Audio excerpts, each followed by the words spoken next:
Di tengah-tengah penundaan pengumuman hasil seleksi P3K guru, kemudian banyak juga teman-teman pelamar prioritas yang tidak bisa melanjutkan pendaftaran dikarenakan antara formasi dengan ijazah tidak linear. Tentunya kita ingat betul terkait tentang kebijakan yang nantinya akan mulai berlaku di 28 November tahun 2023. Yang mana di sana nanti hanya ada dua jenis status kepegawaian yang ada di instansi pemerintah, yaitu ada PNS dan juga P3K. Sedangkan untuk status honorer yang lainnya nanti akan dialihkan menjadi tenaga outsourcing. Menjelang rencana penghapusan honorer tahun 2023 tersebut, tentunya Pemda ini harus melaksanakan ketetapan yang sudah ditentukan oleh pemerintah. Di samping itu juga harus melindungi honorer yang ada di daerahnya, serta harus bisa memastikan roda pemerintahan yang ada di daerah ini tetap bisa berjalan dengan efektif.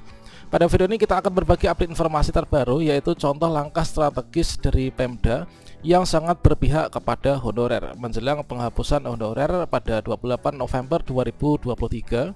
Yang mana di sini untuk honorer dan juga tendik ini sangat aman ya, dan juga ada informasi terkait tentang titik terang kapan SK P3K itu nanti akan terbit. Apakah ini merupakan sinyal kuat bahwa untuk pengumuman P3K Guru 2022 akan segera diumumkan? Silahkan simak video ini sampai selesai. Namun sebelum kita lanjutkan, perlu saya ingatkan, bagi teman-teman yang mungkin baru pertama kali menemukan channel ini, silakan klik tombol subscribe-nya dan aktifkan notifikasi loncengnya, sehingga nanti jika ada update video terbaru, teman-teman tidak akan ketinggalan informasi. Jika kita buka kembali surat edaran dari Pan-RB tertanggal 31 Mei 2022, yaitu tentang status kepegawaian di lingkungan instansi pemerintah pusat dan juga daerah, maka di sini terlihat dengan jelas bahwa di sini peraturan tentang manajemen P3K yang diundangkan pada 28 November 2018, maka di sini nanti pemberlakuan selama 5 tahun ke depan. Nanti deadline-nya adalah tanggal 28 November tahun 2022. Ini mewajibkan yaitu status kepegawaian di lingkungan instansi pemerintah ini hanya terdiri dari dua, yaitu PNS dan juga P3K. Dengan demikian, langkah-langkah yang dilakukan oleh Pemda sesuai dengan arahan dari pusat adalah yang pertama melakukan pemetaan pegawai non-ASN, dan tentunya ini sudah dilakukan melalui pendataan non-ASN. Kemudian diberikan kesempatan untuk ikut seleksi CPNS maupun juga P3K, tentunya bagi yang memenuhi syarat.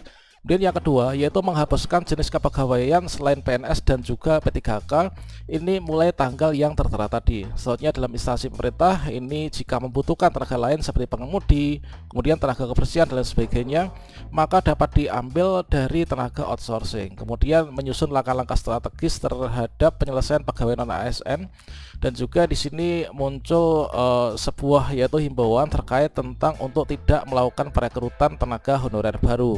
Berikutnya ada kabar gembira yang kita kutip dari cpns.com bahwasanya diri bukan dihapus untuk kontrak honorer yang ternyata bisa diperpanjang, serta untuk SK P3K ini segera terbit. Bahwasanya diri dari salah satu daerah telah mengeluarkan sebuah kebijakan yang strategis dan juga mendukung para tenaga honorer, bahwasanya diri dari Tanjung Pinang yaitu Gubernur Kepulauan Riau ini adalah menghadiri acara penandatanganan surat perjanjian kontrak atau SPK antara pendidik kemudian tenaga kependidikan atau PTK non ASN tahun 2023 di Provinsi Kepulauan Riau untuk Kota Tanjung Pinang dan juga Kabupaten Bintan. Acara penandatanganan kontrak kerja bagi para guru honorer dan tenaga kependidikan non ASN itu berlangsung di Aula Wan Sari Beni Dompak Tanjung Pinang pada hari Senin tanggal 13.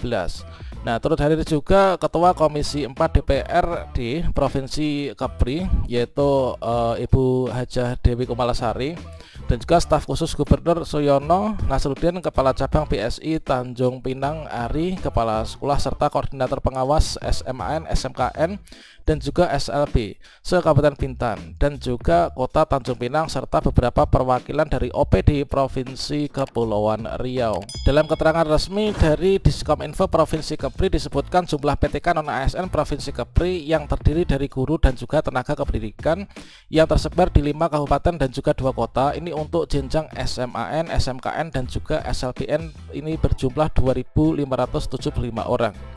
Nah, perinciannya di Kabupaten Kepulauan Anambas 113, kemudian Kota Batam ada 694, kemudian Kabupaten Bintan 269 orang. Dan untuk Kabupaten Karimun ini ada 461 orang, kemudian Kabupaten Lingga ini ada 252 orang, Kabupaten Natuna 345 orang, dan juga Kota Tanjung Pinang ada 441. Dalam sambutannya, ini Bapak Gubernur Ansar ini mengatakan bahwa untuk pendidikan ini sangat dibutuhkan untuk membangun peradaban manusia yang lebih baik. Sehingga hal ini menjadi concern pembangunan di Provinsi Kepulauan Riau melalui misi mewujudkan kualitas SDM yang berkualitas, sehat, dan berdaya saing dengan berbasiskan iman dan takwa. Oleh karena itu, peran guru dalam pembangunan sangat strategis, demikian pula para tenaga kependidikan yang membantu secara administrasi, baik sebagai operator, petugas kebersihan, pustakawan, dan lain sebagainya, yang memiliki peran sangat penting dalam pelaksanaan proses belajar mengajar di satuan pendidikan.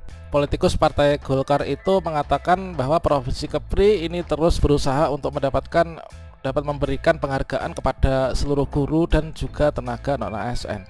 Antara lain, Pemprov Kepri akan kembali memperpanjang kontrak kerja para honorer di lingkungan Pemprov dan telah mengalokasikan dana untuk membiayai kegiatan pengadaan tenaga pendidik non-ASN ini yang insya Allah kita terus secara berkelanjutan, ujar beliau. Dan lebih lanjut dikatakan pada Juli 2022 yang lalu dalam Rakornas Kepegawaian di Batam, Pemprov Kepri memberikan penguatan terhadap honorer termasuk tenaga pendidikan non-ASN dengan usulan untuk mempertimbangkan kembali atas rencana penghapusan honorer terhadap Kemenpan RB dan juga BKN. Karena pemerintah Provinsi Kepulauan Riau ini masih sangat membutuhkan peran nyata dari tenaga honorer dalam pembangunan, khususnya dalam pembinaan SDM yang berkualitas. Terkait tentang SK P3K ini akan segera terbit. Ansar menjelaskan Pemprov Kepri juga telah melakukan seleksi CASN P3K mulai tahun 2021 kemarin. Disebutkan guru PTK non-ASN ada yang sudah dinyatakan lulus ASN P3K untuk seleksi tahap 1 dan juga tahap 2 tahun 2022 yang berjumlah 649 orang. Untuk tahun 2022 kemarin, sejumlah kategori yang telah lulus segera diproses dan diserahkan SK-nya di awal tahun 2023 ini. Selanjutnya, seleksi ASN untuk P3K formasi tahun 2023 juga masih akan berlanjut di pertengahan tahun ini. Semoga kedepannya status Bapak Ibu Guru akan semakin baik, khususnya bagi yang belum mendapatkan status ASN P3K, harapnya. Gubernur Ansar juga menyampaikan rasa terima kasih kepada para pendidik dan tenaga kependidikan karena peran sertanya dalam peningkatan kualitas pendidikan di Provinsi Kepulauan Riau. Dan disebutkan indeks pendidikan tahun 2021 Provinsi Kepulauan Riau ini menempati urutan keempat dari 34 provinsi se-Indonesia dengan angka partisipasi sekolah yang semakin meningkat sebesar 0,14% pada 2022, ini sebesar 84,54%, dan 2021 ini adalah 84,40%. Terima kasih atas peran Bapak Ibu selama ini karena turut mencerdaskan anak-anak di Kepri. Semoga pengorbanan Bapak Ibu selama ini mendapatkan ganjaran pahala dari Allah SWT.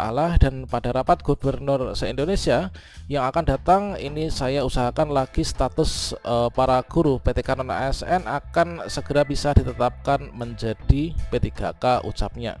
Semoga nanti di berbagai daerah juga melakukan hal yang serupa, yaitu melakukan kebijakan yang melindungi kita sebagai tenaga honorer. Demikian informasi ini, semoga bermanfaat. Wassalamualaikum warahmatullahi wabarakatuh.